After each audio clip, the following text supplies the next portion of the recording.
아멘. 박수로 하나님께 영광 돌립니다. 귀한 찬양에 감사합니다. 지난 2개월여 동안 또 물론 우리가 9시에 또 공예배를 드렸지만 예배 순서가 또 단축된 가운데에 또 여러 가지 것들이 참 어려운 가운데 예배를 드렸는데요. 2개월여 만에 또 예배 순서대로 또 우리 찬양으로 또 하나님께 영광 돌리니까 너무나 감격스럽고 기쁩니다. 이제 빨리 우리 각 성가대들이 또 앞에서 앉아서 또 찬양으로 영광 돌리는 그런 날들이 오도록 또 많은 기도와 또 협력 부탁드립니다. 부활절 네 번째 주일 3부 예배로 영광 돌리는 귀한 성도들에게 하나님의 크신 은혜가 함께하기를 주님의 이름으로 축복합니다. 5월 가정의 날을 맞이해서 사실은 우리가 배너에 있듯이 오늘이 어린이 사랑주일입니다. 그래서 어린이 사랑주일로 또 예배 드림이 마땅하지만 우리가 그동안 정부 규칙을 잘 준행해 왔습니다. 그래서 7가지 시행세칙을 잘 지켜오는 가운데 강화적 거리 두기 운동 이 캠페인이 5월 6일부터 이제 사회적 생활 속의 거리 두기로 완화되기 때문에 우리가 며칠 상간에 이러한 일들이 있어서 이제 정부에서 그러한 지침을 내린 그날 이후부터 우리 교회 학교 예배를 드려야 되겠다라는 그러한 마음을 가지고요. 다음 주에 우리 어린이 사랑주일로 드립니다. 그래서 우리 각 교육자들과 또 교사들은 주중에 선물을 준비하고 또 여러 가지 것들을 준비해서 아마 다음 주에 드려지리라 생각됩니다.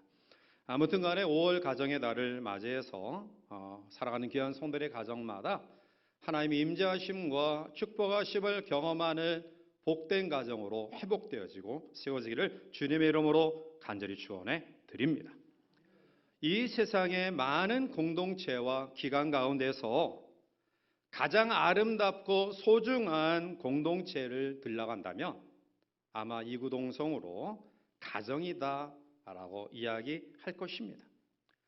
가정은 그처럼 소중하고 아주 중요합니다.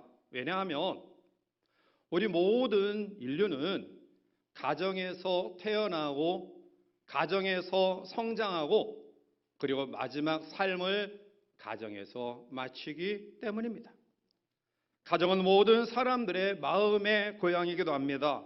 그런데 오늘 우리는 이 가정의 위기를 만난 시대를 살아가고 있습니다. 특히 1인 가구가 늘어감에 따라서 탈가족화가 가속화되고 있는데요. 2018년 통계청 자료에 의하면 1인 가구 비율이 전체 가구의 거의 30%를 육박한다고 이야기합니다. 이는 약 585만 가구에 해당됩니다. 산업사회가 되면서 가족 간의 유대감이 점점 엷어졌습니다. 그래서 가정 안에서도 고독을 느끼고 있다는 것입니다. 결국 사람들이 고독해질 수밖에 없고요. 더욱이 이러한 시대에 고령화 시대로 접어든 이 땅은 노인 세대의 부양 문제가 사회적으로 큰 이슈가 되는 시대를 살아가고 있습니다. 이러한 때 다시 한번 가정을 회복해야 될 줄 믿습니다. 우리의 삶의 절대적인 비중이 가정에 있다는 사실을 다시 한번 자각하고 인식해야 될 것입니다. 눈물겹도록 아름다운 가정의 행복을 알지만 평생 가정을 가져보지 못하고 가정을 떠놀던 사람이 가정이 그리워서 가정에 대한 세상에서 가장 아름다운 노래를 작사하고 세상을 떠난 독신 남자가 있었습니다.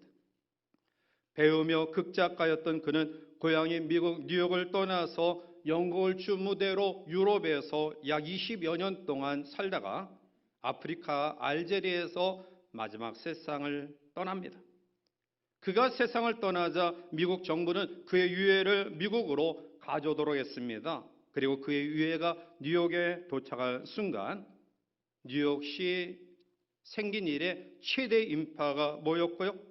그리고 그의 유해는 미 대통령과 국무위원의 정중한 영접으로 워싱턴 오크힐 묘지에 묻히게 됩니다. 그는 정치가도 아닙니다. 위대한 군인도 아닙니다. 세상을 깜짝 놀라게 할 만한 발명품을 발명한 과학자도 아니었습니다. 그의 공헌은 오직 하나, 그가 미국인들에게 가정의 소중한 가치를 깨우치게 한 노래를 남겼다라는 사실 때문입니다. 그의 노래는 이렇게 시작됩니다. 즐거운 곳에서는 나로라여도 내 쉴 곳은 작은 침대 집뿐이리. 홈 스위트 홈의 작사가인 존 하워드 페인입니다. 그는 사실 이 노래 가사를 지을 때 프랑스에서 무일푼으로 비참한 떠돌이 생활을 하고 있었는데요. 한 인간에게 가정이 얼마나 소중한 것인가를 뼈저리게 느끼면서 사랑이 꽃피는 가정을 그리며 그것으로 돌아가고 싶은 애절한 소망을 담긴 노래입니다. 우리 모두에게는 어떠한 모습이든지 간에 가족과 가정이 있습니다.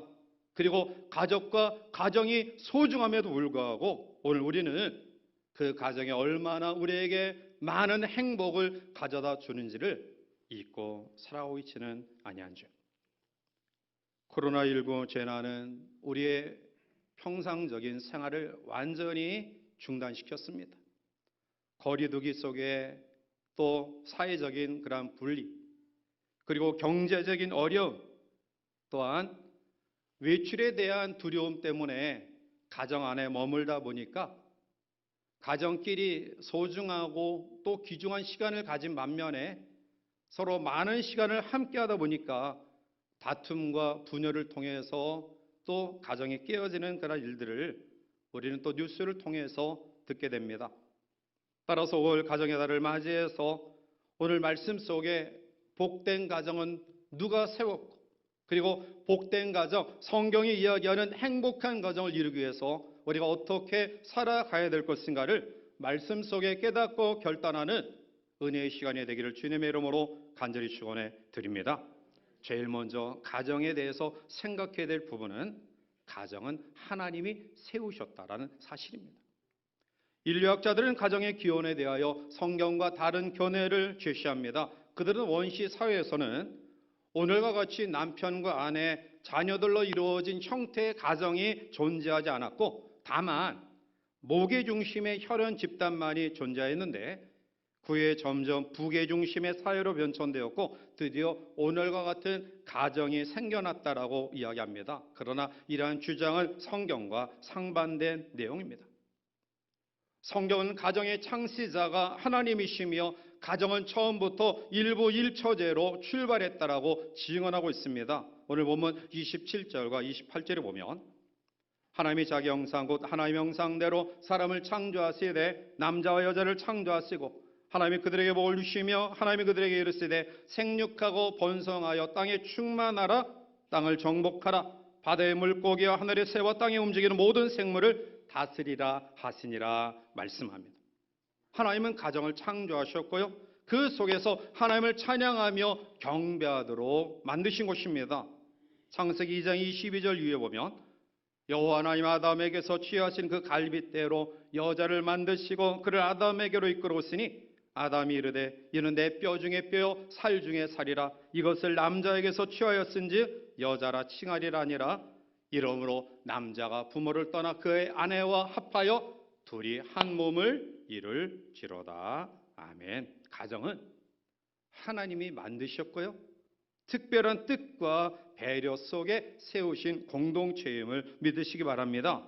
자, 그러면 우리가 가정을 생각할 때 가정을 하나님이 창시하셨다, 가정을 하나님이 만드셨다, 세우셨다라는 사실을 우리가 인지하고 믿어야 될 이유가 뭘까요? 이것이 왜 그렇게 중요할까요? 그것은 가정의 창시자가 하나님이라는 사실은 가정에 신성한 가치를 부여하기 때문입니다.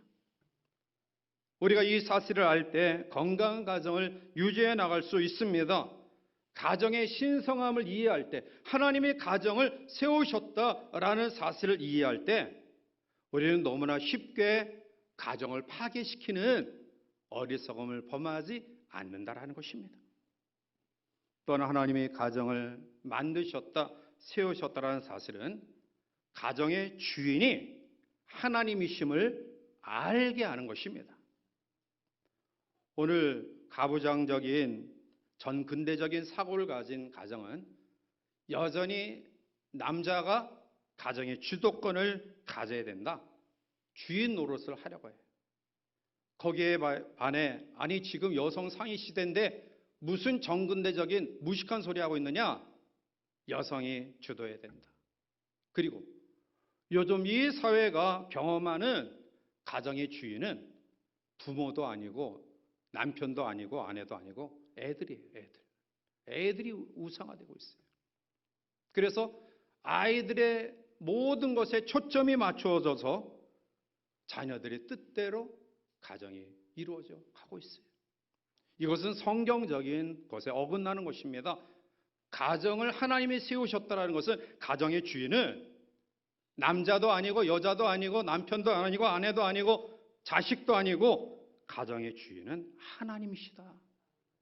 이 사실을, 우리가 가정을 하나님이 세우셨다는 사실을 인지할 때 그런 의식을 가지게 되는 거예요.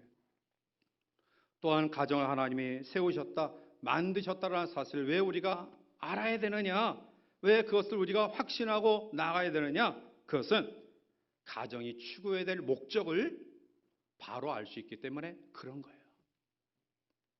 가정을 만드신 목적이 뭐냐, 가정을 만드신 하나님이 가정을 만드신 목적이 뭐냐, 우리가 이것을 알 때에 나의 행복뿐만 아니라 나의 행복을 통해 이웃의 행복, 사회와 열방의 행복을 추구해 나갈 수 있는 것입니다. 만약 가정 창시의 목적을 알지 못하면 자기 아이, 자기 식구, 내 가정만 행복하면 평안하면 된다, 이런 의식을 가집니다. 그것이 교회와 사회와 민족과 열방에 유익이 될 수 있느냐라는 거예요. 자기중심적인 사고를 가진 사람들이 만드는 가정이, 그러나 가정은 나의 행복만을 위해, 내 자녀만을 위해, 나의 편안함과 안만을 위해 세워진 공동체가 아니라 하나님의 영광을 위하여 가정에 세워진 줄 믿으시기 바랍니다.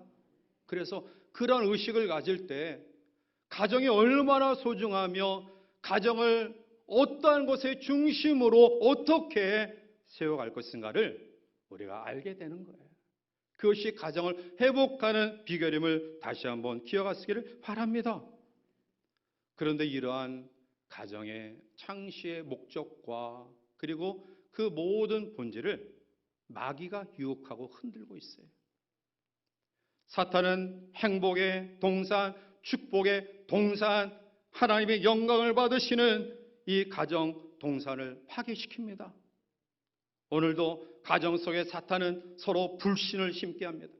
불의를 심게 합니다. 마치 포도를 허는 작은 여우처럼 평화로운 가정, 행복한 가정을 파괴하고 헐어버리고 있습니다. 예수님은 하나님의 뜻을 이루기 위해 이 땅에 오셨지만 가정을 소중히 여기셨어요. 예수님의 생애 33년 동안에 30년을 가정에서 생활합니다. 그리고 마지막 임종하실 때에 그 고통 가운데서도 자기 육신의 어머니 마리아를 사랑하는 제자에게 맡기는 그러한 모습을 우리에게 보여주고 있어요. 그리고 그 숱한 기적과 표적 가운데 주님이 제일 먼저 행하신 표적이 가정에서 있었던 혼인잔치에 물로 포도주를 만드는 사건이었어요. 이만큼 예수님도 가정을 소중히 여기시고요, 가정을 너무나 귀히 여기셨습니다. 신학자 에밀 브루노 박사는 말하기를 우리들의 가정은 행복된 안식처요 우리들 자녀 교육의 본산이다 라고 지적합니다. 따라서 오늘 우리의 가정을 행복한 가정으로 세우기 위해서 우리가 기억해야 될 부분은 가정은 하나님이 만드셨다. 하나님이 만드신 가정의 주인은 하나님이시며 하나님께서 짝지어준 것을 결코 나눌 수 없고 가정을 통해 하나님의 영광을 받으시기를 원한다. 이러한 믿음의 확신이 오늘 우리와 우리의 다음 세대들 가운데 뿌리 깊게 박혀서 가정을 온전히 세워가는 복된 은혜가 있기를 주님의 이름으로 간절히 축원해 드립니다. 자, 그러면 하나님이 세우신 이 복된 가정, 축복된 가정으로 세워지기 위해서는 두 번째로 우리가 기억해야 될 것은 기초가 튼튼한 가정이 되어야 합니다. 집을 건축하는데 가장 중요한 것은 자재, 재료입니다. 그런데 그보다 더 중요한 것은 바로 그 집의 기초입니다. 기초가 튼튼해야 집이 튼튼합니다. 우리의 가정도 마찬가지입니다. 가정의 겉모습만 아름답고 화려하다 할지라도 결코 그것이 행복이 아님을 우리는 알아야 됩니다. 보이지 않는 가정의 기초를 무엇에 두느냐, 여기에 따라 행복할 수도 있고 불행할 수도 있습니다. 여의도에 63 빌딩을 지을 때 많은 사람들이 의아했어요. 왜냐하면 지반이 약한 이 모래터 위에 63층, 그 당시에 우리나라에서 최고의 높은 건물을 짓는다. 많은 사람들이 의아해했고 또 의심쩍은 그러한 모습으로 바라봤지만, 그런데 이 63 빌딩 기초 공사만 약 2년 동안 했다고 해요. 그것은 무엇을 이야기합니까? 바로 기초가 튼튼해야 된다는 것입니다. 우리의 가정도 마찬가지입니다. 우리의 가정의 기초가 튼튼해야 오랫동안 지속될 수 있습니다. 흔들리지 않냐고 버틸 수 있습니다. 그러면 가정의 기초를 어디에다 두어야 될까요? 가정의 기초는 예수 그리스도 위에 두어야 될 줄 믿습니다. 마태복음 7장 2절에 그러므로 누구든지 나의 이 말을 듣고 행하는 자는 그 집을 반석 위에 지은 지혜로운 사람 같으리니 말씀합니다. 주의 말씀 위에 기초를 놓은 사람은 반석 위에 놓은 연고로 비가 내리고 창수가 나도 무너지지 않는다라고 이야기합니다. 따라서 그리스도를 기초한 튼튼한 기초, 그것은 바로 주님의 사랑과 이해와 용서의 마음입니다. 서로를 신뢰하고 어떠한 경우에도 서로를 믿고 사랑하는 마음을 가져야 됩니다. 가족은 이해가 상반되는 대립적 관계의 공동체가 아닙니다. 대립적 관계의 공동체가 아니라 가정은 모든 것을 수용하고 받아들이고 용서하고 사랑하고 신뢰하는 공동체인 줄 믿습니다. 또한 가정 속에서 우리 자녀들에 대한 바른 양육이 필요하다. 에베소서 6장 4절에 보면 또 아비들아 너희 자녀를 노엽게 하지 말고 오직 주의 교훈과 훈계로 양육하라 라고 말합니다. 여러분들은 자녀들을 위해 얼마나 눈물로 기도하셨는가요? 우리의 다음 세대를 위하여 구체적으로 얼마나 뜨겁게 간구하고 계시는지요? 혹시 우리의 자녀들에게 물질적 후원자가 될 수 있다라는 정도로 스스로 좋은 부모라고 착각하고 있지는 않습니까?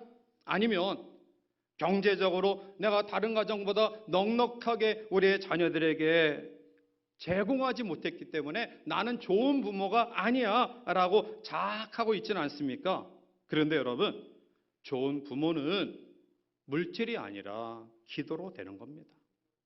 좋은 부모는 자녀를 위하여 얼마나 눈물로 기도하느냐에 달려 있습니다. 적어도 옛날에 우리의 부모님들은 자녀에게 스승이었고 자녀에게 좋은 교사였어요. 그런데 요즘 부모들은 옛날보다 경제적 여건이 나은 후원자일 뿐 돈으로 부모 노릇 다 하려고 해요. 이제 우리는 그러한 착각에서 벗어나야 됩니다. 좋은 부모는 경제적인 후원자가 아니라 하나님 앞에 자녀를 부둥켜 안고 눈물로 기도하며 주의 교훈과 훈계로 양육하는, 적어도 부모의 가치 기준이 정확하고 흔들림이 없는, 변함이 없는 분명한 명확함이 있어야 됩니다. 적어도 저는 저희 부모 세대는 저희들에게 신앙생활 가운데 무엇이 중요한가? 시대의 환경과 변화 속에서 무엇을 우선 추구해야 되느냐? 주일을 성수하고 새벽을 깨어 기도하고 11조 생활하고 적어도 흔들림이 없었어요. 또한 못 살고 못 입는 그러한 상황 속에서도 본질적인 그런 부분들을 몸소 실천하고 가르치셨어요. 정직해야 된다. 성실해야 된다. 희생해야 된다. 봉사해야 된다. 적어도 옛 부모님들은 그들이 그러한 삶을 살았고요. 또 자녀들에게 그렇게 흔들림이 없이 변함없이 가르치고 교육하셨어요. 그래서 물질적으로 경제적으로 풍요롭진 않았지만 그 속에서 하나님과의 관계 속에서 기뻐하고 감사하고 못 입고 못 먹는 가운데서도 하나님 앞에 자족하는 마음을 가지고 적어도 자기만을 위한 삶이 아닌 공동체를 위한 삶의 의식을 가지고 살아왔다는 겁니다. 이런 분명한 명확한 기준과 흔들림 없는 가치 판단의 기준이 부모들에게 있어야 돼요. 주의 교훈과 훈계로 양육하는 그런 믿음이 우리 가운데 있어야 된다는 것입니다. 그런데 어느덧 이런 것들이 흔들리고 있어요. 사회가 변하고 시대가 변하면 하나님보다 인간적인 것들을 먼저 고려해라. 공동체를 위한 것보다는 네가 살아야 되지 않느냐. 내가 살아야지 다른 사람에게 영향을 미칠 수 있지 않느냐. 이러한 가치관의 전도가 교회 안에 믿음의 가정 속에서도 일어나고 있다는 거예요.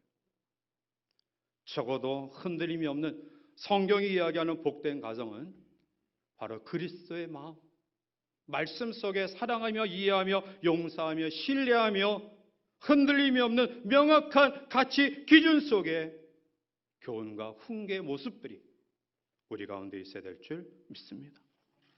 세 번째로 복된 가정을 이루기 위해서는 하나님의 축복받는 가정이 되어야 합니다. 시편 127편 1절에 보면 여호와께서 집을 세우지 아니하시면 세우는 자의 수고가 헛되며 여호와께서 성을 지키지 아니하시면 파수꾼의 깨어있음이 헛되도다 라고 이야기합니다. 즉 가정을 만드신 분이 하나님이시기 때문에 가정을 만드신 하나님이 외면하시면 인간의 모든 노력이 헛수고임을 우리에게 말씀하고 있는 것입니다. 그러면 하나님이 만드신 가정 속에 하나님의 임재와 하나님의 축복하심을 경험하기를 원한다 한다면 적어도 우리는 먼저 하나님을 경외하는 믿음을 가져야 됩니다. 시편 128편 1절에 여호와를 경외하며 그의 길을 걷는 자마다 복이 있도다. 우리의 가정이 하나님을 경외하는 가정으로 세워가시기를 바랍니다. 경외라는 포배오라는 말은 일반적으로 어떤 사물을 바라볼 때 두려움을 느낀다. 또 어떠한 사건을 통해 깜짝 놀란다라는 뜻인데요. 성경적인 이 경외의 의미는 바로 창조주 하나님의 영광을 가리울까 봐 두려운 마음으로 조심하며 하나님을 섬기는 삶. 그래서 여호수아 2장 15절의 여호수아는 백성들에게 이렇게 촉구합니다. 만일 여호와를 섬기는 것이 너에게 좋지 않게 보이거든 너희 조상들이 강 저쪽에서 섬기던 신들이든지 또는 너희가 거주하는 땅에 있는 아모리 족속의 신들이든지 너희가 섬길 자를 오늘 택하라. 그런데 오직 나와 내 집은 여호와를 섬기겠노라. 오직 나와 내 집은 여호와를 섬기겠노라.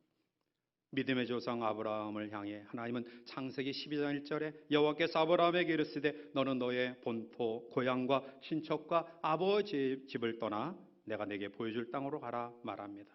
순종하여 복의 근원이 되었죠. 고향을 떠나라, 우상의 터전에서 떠나라는 말입니다. 친척을 떠나라, 인정에 얽매이지 말라는 말입니다. 아버지의 집을 떠나라, 지금까지 믿고 의지했던 세상적인 바탕에서 떠나라는 말입니다. 한마디로 이야기하면 여호와 하나님만을 바라보고 여호와 하나님을 섬기며 여호와를 따르라 라는 말씀입니다. 그는 그 말씀에 순종하여 복의 근원이 되었습니다. 두 번째로 하나님이 세우신 가정을 복된 가정으로 세우기 위해서는 제단을 쌓는 가정입니다. 아브라함은 가는 곳마다 제단을 쌓았습니다. 창세기 12장 7절에 보면 여호와께서 아브라함에게 나타나 이르시되 내가 이 땅을 네 자손에게 주리라 하신지라 자기에게 나타나신 여호와께 그가 그곳에서 제단을 쌓았다라고 말합니다. 그것이 바로 축복받는 요인이 되어진 것입니다. 제단을 쌓는다라는 말은 하나님 중심적인 삶을 산다라는 말입니다. 인생을 광야를 지나가는 나그네로 정의하죠. 우리는 지난 2개월여 동안 이 광야의 혹독함을 경험했어요. 그런데 여기서 우리가 더 절실하게 느낄 수 있었던 영적인 교훈은 이스라엘 민족이 40년 동안 광야 생활 가운데서 그들이 먹는 것 때문에, 마시는 것 때문에, 입는 것 때문에 굶어 죽거나 얼어 죽지 않았어요. 광야는 생산성이 있는 장소가 아닙니다. 뭔가 것들을 재배해서 창출해낼 수 있는 곳이 아닙니다. 가장 열악한 장소가 광야예요. 그러나 그들은 40년 동안 먹는 것, 입는 것, 마시는 것 때문에 죽지 않았어요. 그것은 하나님이 그들 속에 임재하셨기 때문입니다. 광야 40년 동안 그들은 행진할 때 여호와의 임재를 상징하는 법궤를 맨 앞에 두고 그 뒤를 따랐고요. 그리고 멈추어 진영을 쌓을 때는 법궤를 중심으로 동서남북 12지파가 진영을 갖추고 멈췄습니다. 하나님 중심입니다. 여러분, 우리를 힘들게 하는 광야 인생길에서도 이스라엘 백성을 통해 지난 3개월여 동안 우리에게 주신 하나님의 교훈은 하나님 중심적인 삶. 이것이 변화와 시대의 흐름 속에서도 결코 우리가 그 속에서 요새며 산성이며 반석이신 하나님의 역사를 경험하는 축복된 기름을 우리는 깨달았습니다. 그것이 바로 복된 가정을 이룬 두 번째 비결입니다. 세 번째는 조금 전에 말씀드렸지만 그리스도의 마음을 가지고 사랑과 평화를 쌓아가는 가정입니다. 가정 속에서 관용과 용서와 희생과 지혜와 무엇보다도 뜨거운 사랑이 우리 가운데 있을 때 하나님의 임재를 경험하게 되는 것입니다. 말씀을 맺습니다. 가정은 하나님이 세우신 축복의 공동체입니다. 왜 우리가 이것을 알아야 됩니까? 그것은 가정이 너무나 신성하다. 사람과 사람과의 만남 속에서 이루어진 가정이 단순히 우리의 생각으로 만들어진 공동체는 아니다. 하나님이 만드셨고요. 하나님이 세우셨어요. 하나님이 주인 되시길 원하시고요. 하나님의 가정을 통해 영광을 받으시길 원하십니다. 그래서 오늘 우리는 주의 말씀에 근거하여 여호와를 경외하며 하나님 앞에 예배를 소중히 여기며 주님의 정신인 믿음과 사랑과 용서로 우리의 가정을 세울 때 하나님은 장차 우리가 경험할 천국을 우리의 가정 속에서 경험케 하실 것이고요. 이러한 경험을 가진 주의 백성들을 통해 사회와 민족과 열방이 천국을 이뤄갈 줄 믿습니다. 다시 한번 무너진 가정을 말씀 속에 비추어 회복하고 세우는 이 한 달이 되시기를 우리 모든 성도를 되시길 주님의 이름으로 간절히 축원해 드립니다. 우리 함께 통성으로 기도합니다. 하나님, 가정이 신성한 곳입니다.